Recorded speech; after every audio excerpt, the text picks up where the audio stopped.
ni kain rentang ni, yang mana pernah suatu ketika dulu menutupi jenazah ayahnya, terkena sedikit darah percikan al-syahid. Setelah 5 tahun ketika kami sampai, ketika dibawa turun dari rumahnya, bau harum kasturi menutupi ruang rumah itu. Masya Allah. Tuan-tuan, kita pernah bau harum kasturi kijang, pernah dijual di mana-mana masjid RM10. Kita rasa dah cukup wangi. Tapi percayalah tuan-tuan, ini kasturi ciptaan Allah. Ciptaan Allah. Tak tergambar saya. Saya tak dapat bawa balik bau dia. Tapi inilah buktinya. Mereka yang syahid di jalan Allah, dilindungi oleh Allah. Mereka tidak mati sebenarnya, tapi hidup dengan secara istimewa di sisi Allah, insya-Allah. Dan kami juga dibawa ke rumah pengasas pimpinan tertinggi Hamas, iaitu Al-Syahid Syekh Ahmad Yasin. Seorang tua berkerusi roda yang tidak mampu menggerakkan apa-apa kecuali kepalanya saja. Panjang ceritanya, saya ringkaskan. Beliau ketika tahun 2005 telah dibunuh oleh Israel. Dia duduk kursi roda, tak mampu menggerakkan apa-apa. Tetapi dibunuh Israel, bukan ditembak, tapi dibom dengan helikopter Apache. Bukan 1, 3 buah bom digugurkan ke atas beliau. Ini terpelanting beliau, ini kerusinya. Apa kehebatan beliau sehingga ditakuti oleh Israel? Seorang tua berusia 67 tahun. Tetapi kata-katanya amat digeruni oleh Israel. Itu kehebatan beliau. Saya petik sedikit, nak kaitkan dengan malam ni sempena cinta Rasulullah SAW. Kaitkan sedikit. Ini zaman milenium ini. Bukannya zaman sahabat, zaman milenium. Seorang tua ini, daripada balik hinggalah beliau syahid, beliau tidak pernah meninggalkan solat berjemaah. Hebat. Malah solat berjemaah beliau sentiasa dilakukan di rumah Allah ini. Sebagai contoh, katakanlah Allah himpunkan kita semua ni, termasuk saya ni yang dhaif ni, himpunkan kita di yaumil qiyamah nanti, dipanggil Syekh Ahmad Yasin, duduk sebelah, ditanya bab solat je, tak tanya bab jihad lagi, bab solat je. Kalau Syekh Ahmad Yasin berhujah di hadapan Allah, ya Allah, ya Rabb, aku ini tua, ya Allah, dah berusia 67 tahun, aku ini uzur, menyusahkan orang, terpaksa ditolak di atas kursi roda. Aku ini ketua pimpinan Hamas yang dikendaki oleh musuh untuk dibunuh bila-bila masa saja. Kemungkinan besar Allah terima uzur syar'i beliau. Mungkinlah, insya-Allah. Tapi kita ni, agak-agak apa jawapan kita? Sebab itu Allah pilih beliau untuk menerima syahid. Ini katil beliau, tuan. Saya sempat duduk nak rasa katil beliau. Beliau uzur. Pagi-pagi dikejut, terpaksa orang dukung dia, letak atas kursi roda, suruh. Kita kat rumah tilam, bono, kan? King Kong semua ada. Tapi bangun tak kita mengerjakan solat subuh, especially di masjid yang indah ini. Jangan tunjuk siapa-siapa, tanya diri kita, di mana solat subuhku pagi tadi? Ini mungkin kita boleh ambil iktibar, tuan-tuan.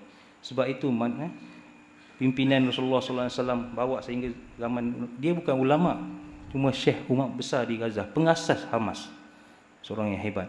Selepas beliau syahid, naiklah seorang doktor pakar kanak-kanak ini, Abdul Aziz Arantisi.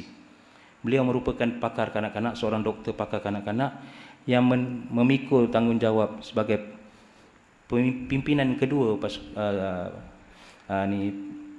Hamas, gerakan Hamas.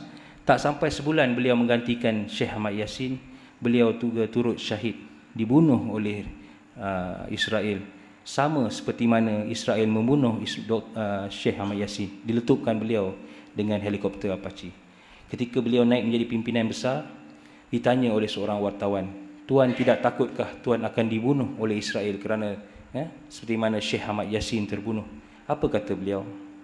"Sesungguhnya kematian itu berada di mana-mana dan saya sekarang menuju ke arah itu. Jika diberi pilihan untuk saya mati daripada saya mati sakit jantung ataupun mati di atas pembaringan katil, I prefer Apache." Maka Allah telah mengkabulkan permintaan beliau. Beliau ditembak oleh helikopter Apache. Setelah 2 kali serangan. Serangan pertama telah mencacatkan anak dia ni isteri dia yang ada kat sini hari ni. Bukan kat sinilah, di Damansara. Cacat. Dan serangan kedua telah menggugurkan beliau. Apa kehebatan beliau sehingga beliau juga mendapat anugerah syahid ini? kata adik beliau, abang saya ketika dia balik sampailah dia syahid, beliau tidak pernah meninggalkan solat berjemaah. Ya, tuan-tuan, ketika dia menjadi presiden Hamas, ketika mesyuarat, sampai waktu masuk waktu diberhentikan mesyuarat itu, solat berjemaah, beliau menjadi imam. Ya, hebat. Ya, dan ini sedikit gambar sebagai renungan kita. Jenazah ini adalah 16 tahun meninggal, ditanam, tapi jenazahnya tidak hancur. Dan hari ini, kalau tuan-tuan tengok serangan yang baru ni yang berlaku pada 14 November, antara tempat yang dibom adalah kubur. Tempat mayat ditanam, kubur umat Islam pun dibom. Punya dengki Israel tu, orang dah mati pun dia kacau. Sebab dia tahu jenazah tu tak reput, kalau boleh nak hancurkan terus.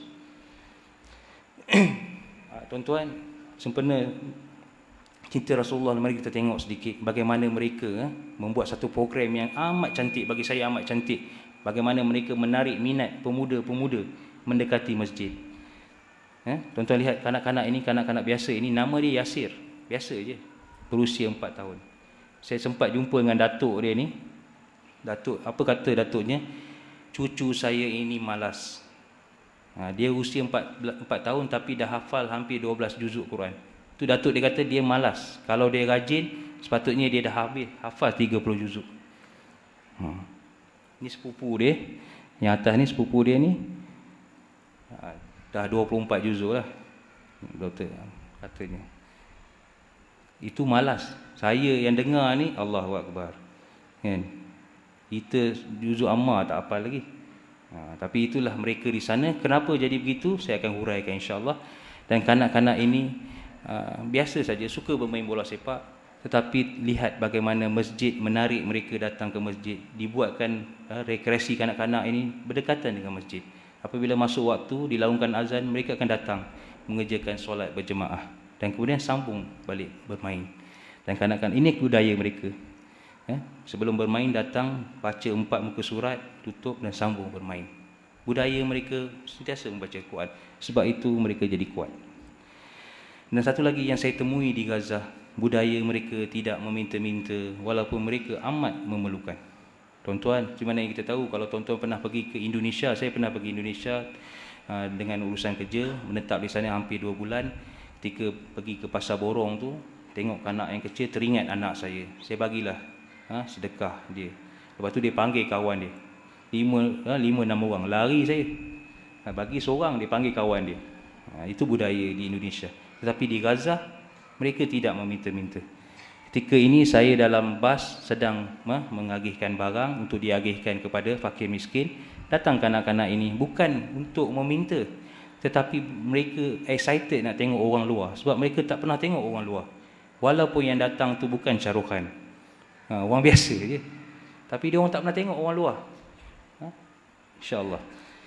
Tuan-tuan, macam saya kata tadi, kalau budaya Al-Quran dalam dada, agak-agak benda ni pelik tak? Rasanya tak pelik. Kanak-kanak yang sekecil ini mampu berdepan dengan jentera seberat ini. Kerana apa tuan-tuan? Semangat jihad mereka terlalu tinggi. Bagi saya terlalu tinggi. Diasuh dari kanak-kanak lagi semangat jihad. Dan mereka juga ada skuad muslimah. Bermaksud di sini perempuan, mereka bukan sahaja muslimin yang menjaga, mengawal negara mereka, dah jadi tanggungjawab kepada muslimah pun untuk memelihara negara mereka. Dan insya-Allah negara, kalau tuan-tuan kaji sejarah, Palestin bukanlah tanah milik umat Palestin sahaja semata-mata. Ia adalah milik umat Islam seluruhnya. Dan inilah tunjang utama pasukan Brigade Al-Qassam ataupun sayap kanan pasukan Hamas, tentera Hamas, yang mana untuk menjadi seorang Brigade Al-Qassam tak seperti di tempat kita. Kalau kita nak jadi Brigade Al-Qassam, kita ambil borang, kita bukan jadi Brigade Al-Qassam, nak jadi pasukan keselamatan, kita ambil borang, kita isi. Tetapi untuk menjadi Brigade Al-Qassam, mereka dipinang. Brigade Al-Qassam akan datang ke surau-surau, melihat pemuda-pemuda yang mengunjungi surau, yang rajin mengunjungi surau, dan suruh imam dia tengok pemuda ini selama 6 bulan. Bagaimana solat berjemaah. Kalau sesuai, ditanya pula dengan jiran-jiran bagaimana akhlak kanak-kanak ini, pemuda ini. Kalau beres, barulah dia pergi Pinang, dia pergi jumpa mak dan ayah, bertanyakan, setuju tak kalau kami ambil pemuda ini untuk dijadikan Brigade Al-Qassam. Mungkin ketika dia menganggotai Brigade Al-Qassam, hafalannya mungkin 18 juzuk, 24 juzuk. Setelah masuk menjadi pasukan Brigade Al-Qassam, prebet disuruh mengamalkan perkara-perkara sunat ni, amalkan. Dan untuk menjadi seorang murabitun ataupun yang mengawal di sempadan, wajib menghafal 30 juzuk Al-Quran. Itu syarat dia. Kenapa? Kita akan lihat selepas peperangan ni apa kesannya, insya-Allah. Dan tuan-tuan, sama ada tuan-tuan sedar ataupun tidak, MAPIM melalui sumbangan daripada majlis-majlis seperti ini telah berjaya membina sebuah masjid di daerah utara Beth Hanum, Masjid An-Nas, dengan ketinggian 3 tingkat, boleh memuatkan 2,000 jemaah dengan kos tak sampai 1 juta. Dah siap. Saya ada edarkan brosur, insya-Allah tuan-tuan boleh dapatkan di luar nanti. Dan ketika kami sampai di masjid ini malam 27 Ramadan, di mana di negara-negara kita masing-masing sibuk memburu malam Lailatul Qadar, kami di sana pun begitu juga. Kan? Sampai di sini sempatlah datang ke masjid kita, masjid milik rakyat Malaysia 100% ni. Pergi sembahyang sunat tarawih. Selepas 4 rakaat, tiba-tiba bekalan elektrik diputuskan oleh Israel. Kenapa? Tuan-tuan, Gaza hanya menerima bekalan elektrik 8 ke 10 jam sehari. Kerana bekalan elektrik ataupun sistem janakuasa elektriknya dikawal oleh Israel. Dan Israel hanya membenarkan 8 ke 10 jam sehari untuk Gaza. Jadi bila masa dia boleh padam elektrik. Saya terkejut bila tapi sahabat saya kata, benda ni biasa. Bukan baru ni, dah 65 tahun dah. Dan sedikit saya nak berkongsi dengan tuan-tuan tentang gambar kanak-kanak. Ini pengalaman saya sendiri. Mungkin pengalaman orang lain-lain. Kanak-kanak MAPIM juga membuat satu program membiayai kanak-kanak yatim syuhada.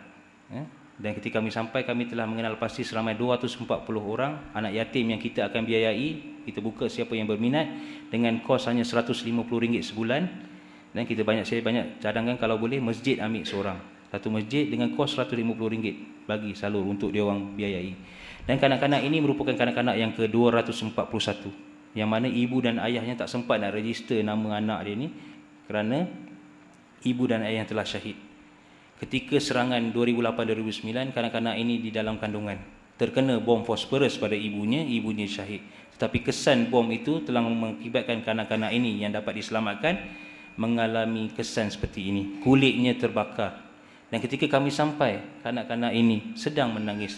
Kata neneknya, ni nenek dia, kanak-kanak ini, cucu saya ini hanya berhenti menangis ketika dia tidur saja. Apabila dia bangun, kesan fosforus sedang berjalan. Ketika kami sampai, sedang berjalan.